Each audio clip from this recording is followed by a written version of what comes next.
Ndugu Kalonzo Musyoka ameongea Kiswahili sanifu sana.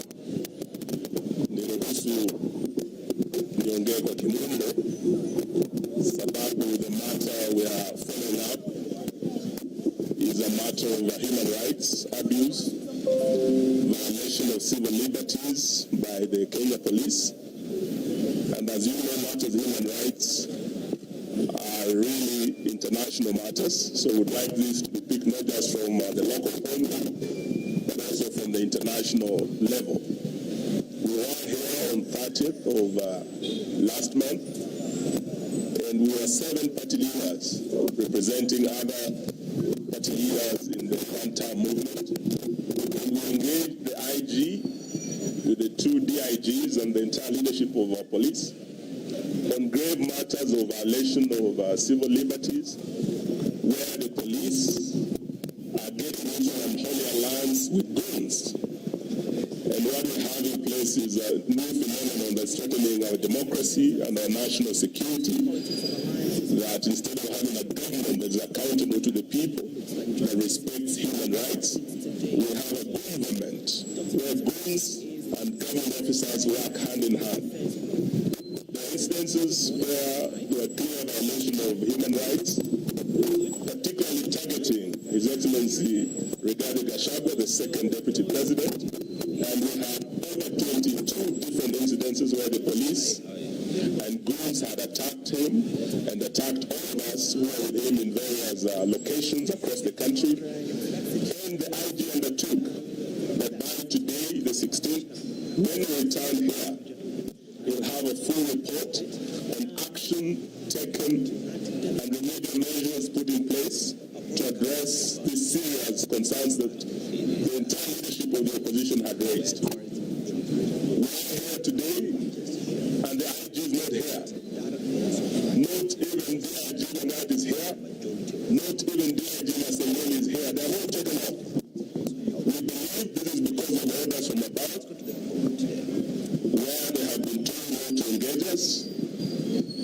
But this is an issue of accountability, so we are not going to relent. We have said we'll be back here again on Friday, and when we come, we expect none other than IG Kanja himself to be here to address the concerns we have raised. If he does not appear, we will still keep coming here every week until we hold accountable all those officers who have perpetrated these gross violations of human rights. Of greater concern is that since we are here, the police have continued doing what they say they will not do. IG Kanja himself undertook before all of us that he will make sure that the police remain apolitical, that the police will not be used with guns to disrupt meetings of the opposition or to injure any Kenyans. We know that soon after we left, the second deputy president, who is also the DCP party leader, went to Nyandaro. And as he was crossing into Naivasha to hold a rally at a place called Kinamba, again the police were used to erect roadblocks to block him from crossing from Nyandaro County into Nakuru County under the orders of you know who. But he just wake up and put up a seat and say, yesterday on this week and I'm going to make it this. And before you know it, you're there. Yeah. You know? Yeah. For sure. Well, okay. Obviously, the song on the mouths of, rather on the lips of many people this morning is essentially where things are going politically. And as we look at this arena, let's start with an overview first of all, in terms of, you know, where are the minds of people, whether it comes from those in party politics or those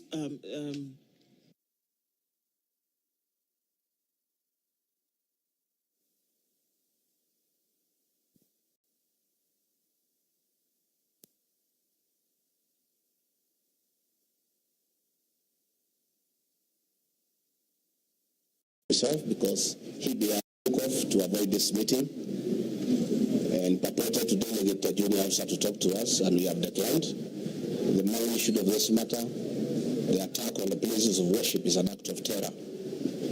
we cannot discuss with any other officer other than the AG himself, because he bears the greatest responsibility over security in our country. This meeting was scheduled by him.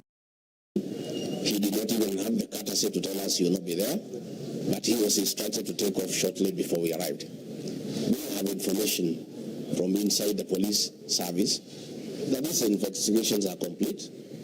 The 12 police officers who attacked us have been identified.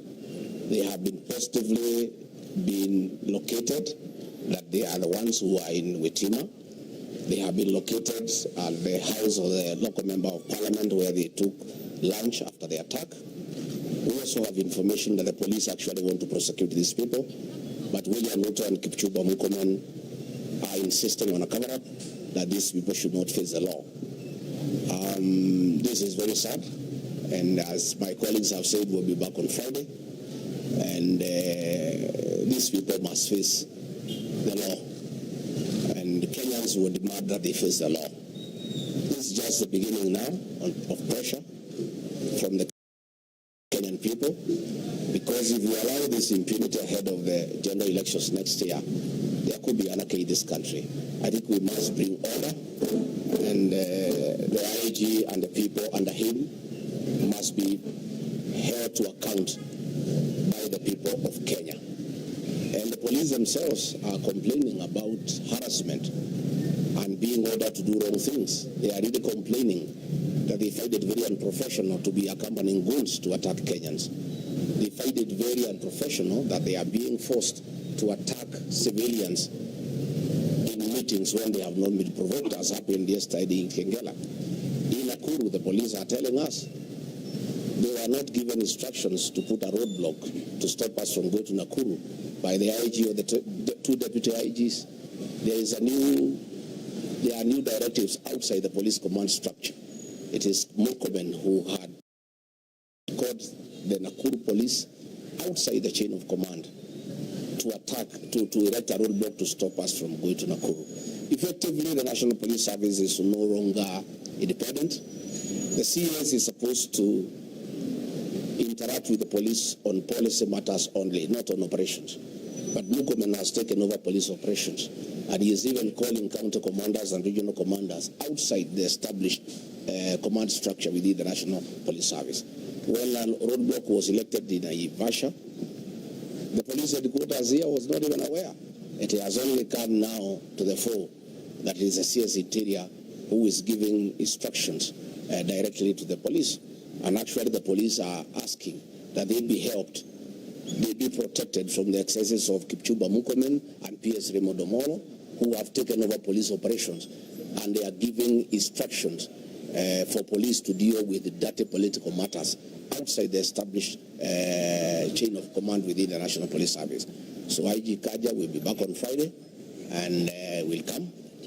We'll have a conversation, because you must tell the people of Kenya, if you have lost control of the National Police Service, if Kipchumba Murkomen and Raymond Omolo have taken over police operations, then you have no business being in office. Kipchumba had better come here in Jogo House and sit here, and Raymond can sit at the Vigilance House and run the police service from there. But otherwise, what is happening is unfortunate, but in the fullness of time, I think these matters will be addressed. The people of Kenya cannot be intimidated. The people of Kenya have a right, constitutional right, to assemble, to associate, to choose whatever political formation they want, and it cannot be the police who are charged with the responsibility of maintaining law and order are the ones that are breaking the law. It cannot be that police who are supposed to protect Kenyans from being injured by anybody are the ones who are injuring the people of Kenya. It cannot be that guns and ammunition meant to protect the people, bought by the taxpayers' money, the same guns and ammunition are being used against the people of Kenya, who are unarmed, who are civilians, and in very unprovoked circumstances. So thank you very much, Asante. Perhaps I could add. Let me add one thing. You recall that a letter was issued on behalf of all of us in the United Alternative Government by our sister Mother Karua on our behalf. And it does, basically, if you look at the wording of that letter, it makes reference to the fact that we shall beyond our borders, because as Mheshimiwa Eugine has said, these are matters to do with human rights, and human rights are universal. The International Criminal Court is still in place, and the persons bearing the highest responsibility are the people who addressed in that letter. So we're not joking. It's not a matter that William Ruto can sit pretty and pretend to brush or sweep under the table. It cannot go away. There's no way that the killings will continue in this country since the Gen Z revolution. That is the basic issue. We're combining all of that from 2023, 2024, and what is happening, including what happened yesterday in Kitengela. We're escalating it.